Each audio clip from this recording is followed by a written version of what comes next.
अच्छा उस्मान साहब, ਹੁਣ ਪਾਕਿਸਤਾਨ ਨੇ ਜੋ ਕਿਰਦਾਰ ਅਦਾ ਕੀਤਾ ਇਰਾਨ ਅਮਰੀਕਾ ਜੰਗ ਦੇ ਵਿੱਚ, ਜਿਸ ਤਰ੍ਹਾਂ ਸਾਡੇ ਫੀਲਡ ਮਾਰਸ਼ਲ ਸਾਹਿਬ ਨੇ ਔਰ ਸਾਡੇ ਵਜ਼ੀਰ ਆਜ਼ਮ ਸਾਹਿਬ ਜਿਹੜੇ ਨੇ ਉਹਨਾਂ ਨੇ ਦਿਨ ਰਾਤ ਮਿਹਨਤ ਕੀਤੀ ਔਰ ਬਿਲ ਆਖਰ ਦੋਨੋਂ ਅਫਰੀਕਾ ਨੂੰ ਇੱਕ ਮੁਫਾਹਮਤੀ ਯਾਦਦਾਸ਼ਤ ਤੇ ਸਾਈਨ ਕਰਨ ਤੇ ਬਿਠਾਤਾ, ਉਹਨਾਂ ਨੂੰ ਕੰਮ ਹੋ ਗਿਆ। ਹੁਣ ਜੋ ਦੁਬਾਰਾ ਕੰਮ ਸ਼ੁਰੂ ਹੋਇਆ ਹੈ ਔਰ ਖਾਸ ਤੌਰ ਤੇ ਉੱਤੇ ਜਿਹੜਾ ਹੈ ਹੌਸੀ ਬਾਗੀ ਜਿਹੜੇ ਨੇ ਸਾਊਦੀ ਅਰਬ ਨੂੰ ਵੀ ਹਮਲਾ ਕਰ ਰਹੇ ਨੇ ਔਰ ਸਾਊਦੀ ਅਰਬ ਜਿਹੜਾ ਹੈ ਤੁਹਾਨੂੰ ਪਤਾ ਸਾਡੇ ਵਾਸਤੇ ਕਿੰਨਾ ਇੰਪੋਰਟੈਂਟ ਹੈ ਮਜ਼ਹਬੀ ਲਿਹਾਜ਼ ਨਾਲ ਵੀ, ਬਾਕੀ ਮਾਮਲਾਤ ਦੇ ਹਵਾਲੇ ਦੇ ਨਾਲ ਵੀ। पाकिस्तान अज की सूरत हाल कितने खलोता है?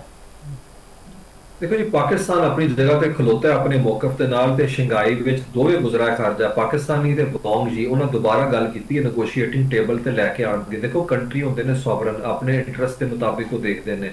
पाकिस्तान ने उन्होंने एक लैवल प्लेइंग फील्ड दी है, बह के गल करने का मौका दिता दोवे अफ्रीकैन नूं और साडी रिलेंटलेस एफर्ट जिहड़ियां ने पूरी दुनिया ने उन्होंने जिहड़ा उहदी सताइश कीती, उन्होंने मन्निया। उहदे बाद जिहड़ा मामलात इस नहज ते आए सन कि पाकिस्तानी वफ्द जिहड़ा है वो 22 जून नूं उत्थे मौजूद सी स्विट्जरलैंड।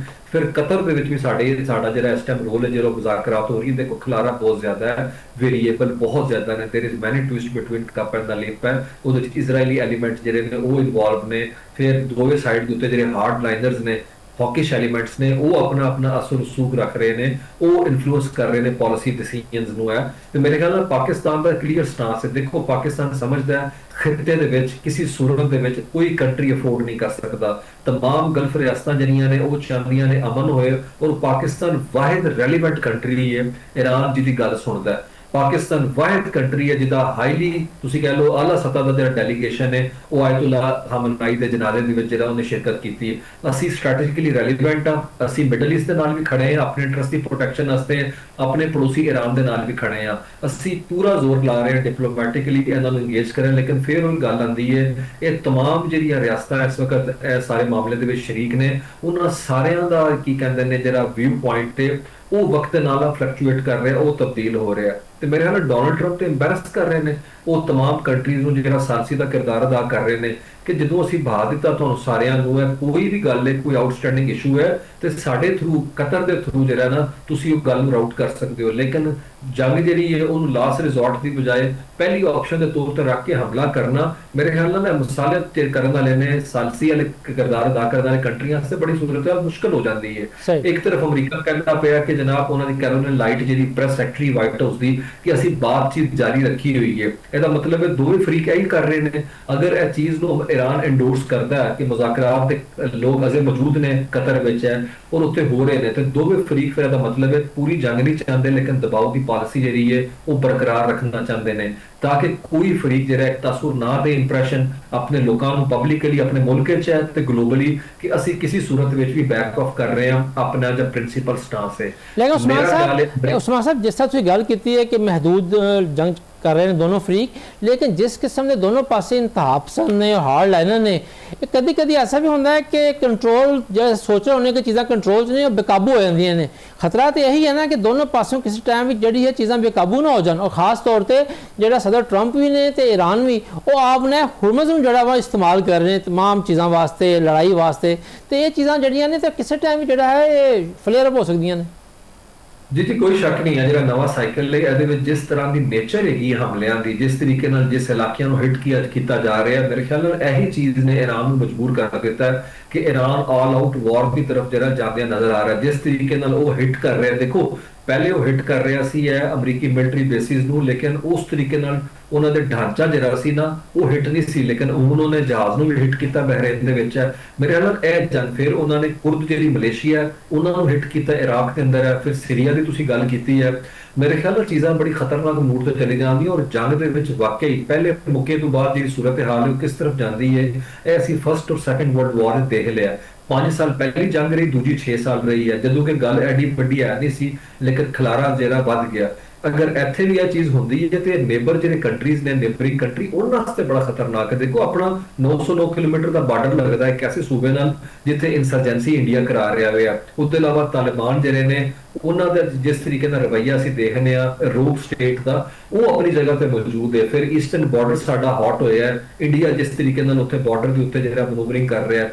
देखो हर कंट्री की खिते का जिहड़ा ना वो बड़ी मुश्किल सूरत हाल है। अगर जंग फैलती है तो वो एलीमेंट जिहड़े इरिटेंट ने ते ऑड वन आउट ने वो इसका फायदा चुक सकते हैं। तो मेरे ख्याल पाकिस्तान ऐसे लिए ਚਾਈਨਾ ਨੂੰ ਇੰਗੇਜ ਕਰ ਰਿਹਾ ਹੈ, ਲੇਕਿਨ ਉਹਦੇ ਵਾਸਤੇ ਡੋਨਲਡ ਟਰੰਪ ਜਿਹੜੇ ਨੇ ਨਾ, ਕਿਉਂਕਿ ਯਾਦ ਰੱਖੋ ਡੋਨਲਡ ਟਰੰਪ ਦੀ ਵਾਹਿਦ ਆਪਣੀ ਪਾਲਿਸੀ ਆਪਣੀ ਵਿੰਸ ਤੇ ਚੱਲਦੇ ਨੇ।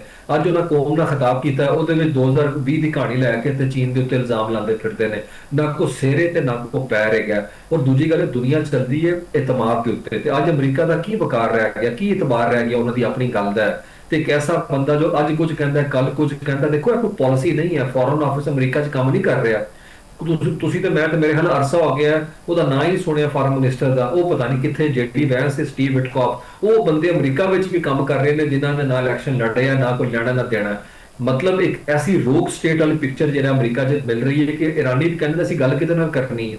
ਸਟੀਵ ਵਿਟਕੌਫ, ਜੈਰਡ ਕੁਸ਼ਨਰ ਦੇ 24 ਘੰਟੇ ਮੁਸਾਦ ਦੇ ਚੀਫ ਨਾਲ ਰਾਬਤੇ 'ਚ ਨੇ, ਤੇ ਨਾਲ ਉਹਦੇ ਨੇਤਨਯਾਹੂ ਦੇ ਨਾਲ ਹੈ। ਤੇ ਡੋਨਲਡ ਟਰੰਪ ਜਿਹੜਾ ਕਾਬਲੇ ਇਤਬਾਰ ਆਦਮੀ ਨਹੀਂ ਹੈ, ਉਹਦੀ ਮਾਂ ਤੱਕ ਕਹਿੰਦੀ ਸੀ ਕਿ ਬਚਪਨ ਦੇ ਵਿੱਚ ਹੀ ਬੜੇ ਝੂਠ ਬੋਲਦਾ ਸੀ।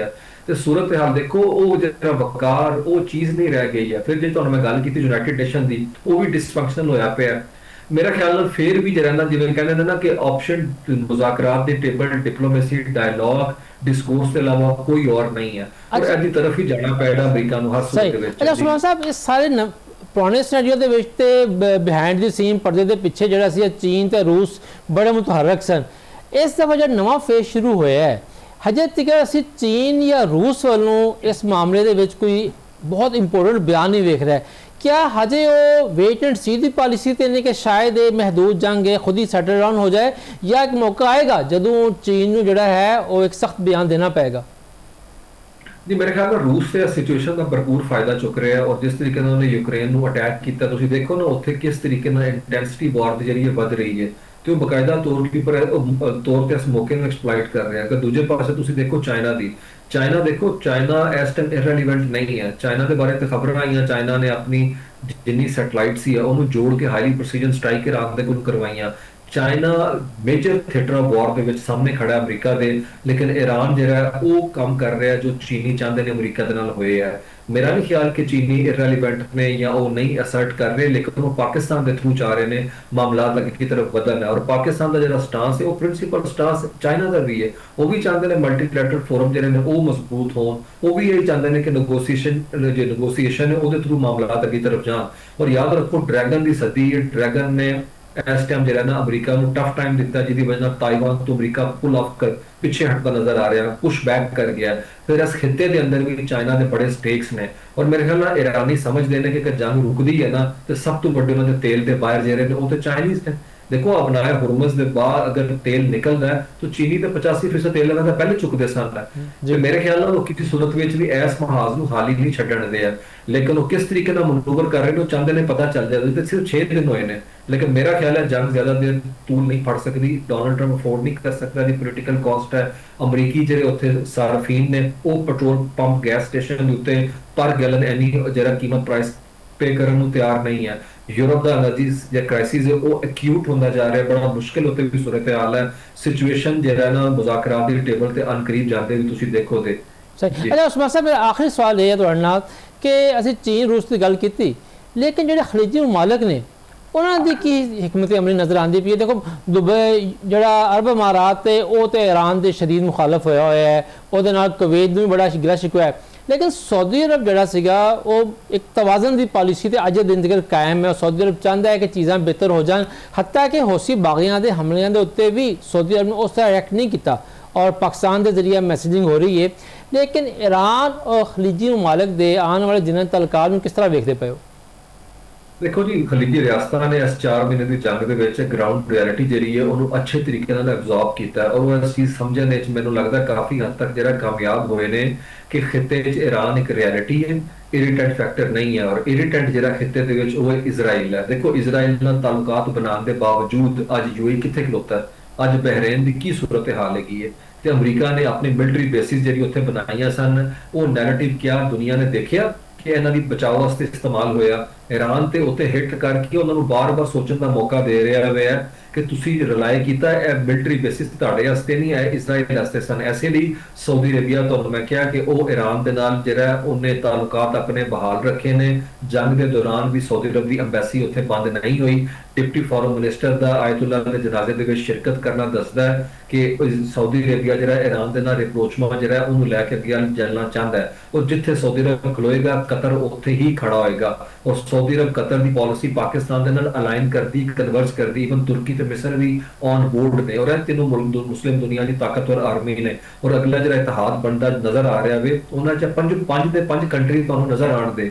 ਮੇਰੇ ਖਿਆਲ ਨਾਲ ਈਰਾਨ ਤੋਂ ਮੁਤਲਕ ਜਿਹੜਾ ਇੱਕ ਸੈਨਿਟੀ ਪ੍ਰਵੇਲ ਕਰ ਰਹੀ ਉੱਥੇ ਦੀ ਲੀਡਰਸ਼ਿਪ ਵਾਸਤੇ ਕਿ ਈਰਾਨ ਨਾਲ ਨੌਨ ਅਗਰੈਸ਼ਨ ਪੈਕਟ ਸਾਈਨ ਕੀਤਾ ਜਾ ਸਕਦਾ ਹੈ। ਔਰ ਈਰਾਨ ਜਿਹੜਾ ਸਾਡੇ ਸਿਕਿਉਰਿਟੀ ਦੀ ਗਰੰਟੀ ਜਿਹੜੀ ਹੈ ਉਹਦਾ ਪ੍ਰੋਵਾਈਡਰ। ਦੇਖੋ ਜਿੰਨਾ ਮਰਜ਼ੀ ਯੂਏਈ ਗੁੱਸਾ ਕਰ ਲੇ, ਕਿਆ ਯੂਏਈ ਰਿਟੈਲੀਏਟ ਕਰ ਸਕਦਾ? ਉਹਦੇ ਪੱਲੇ ਕੁਛ ਹੈ ਰਹਿ ਗਈ ਹੈ? ਹਾਈ ਰਾਈਜ਼ ਬਣਾਉਣ ਦੇ ਨਾਲ ਪ੍ਰੋਟੈਕਸ਼ਨ ਨਹੀਂ ਸਰ ਹੋ ਸਕਦੀ ਹੈ, ਲੇਕਿਨ ਬਾਦਸ਼ਾਹਤਾਂ ਜਿਹੜੀਆਂ ਨੇ ਨਾ ਉਸੇ ਸੂਰਤ ਵਿੱਚ ਚੱਲ ਸਕਦੀਆਂ ਨੇ ਜਦੋਂ ਫੌਜ ਕਮਜ਼ੋਰ ਹੋਏ। ਜੀ ਬਿਲਕੁਲ ਸਹੀ ਹੈ। ਉਸਮਾਨ ਸਾਹਿਬ ਤੁਹਾਡਾ ਬਹੁਤ ਸ਼ੁਕਰੀਆ ਆਪਣਾ ਕੀਮਤੀ ਵੇਲਾ ਸਾਨੂੰ ਦੇਣ ਦਾ।